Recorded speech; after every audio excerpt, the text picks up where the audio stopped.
Pas përfundimit të situatës emergjente nga ana e kryetarëve të bashkive, janë ngritur grupet e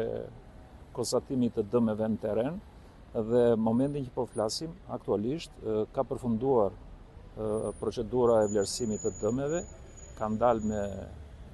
me një shifër të dëmeve të shkaktuara nga përmbytjet dhe gradualisht jemi në pritje të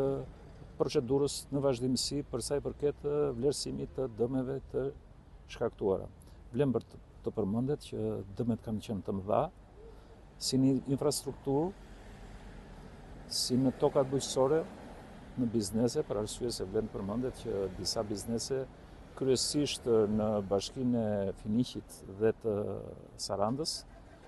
kishin dëme të konsiderueshme për shkak të prezencës në një kohë të shkurtër të ujit,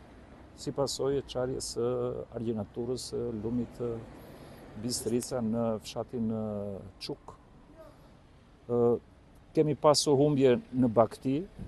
numër të konsiderueshëm në Sarandë, në Finiq, por që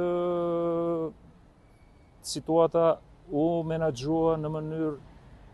optimale të mundshme, kjo fal edhe bashkëpunimit që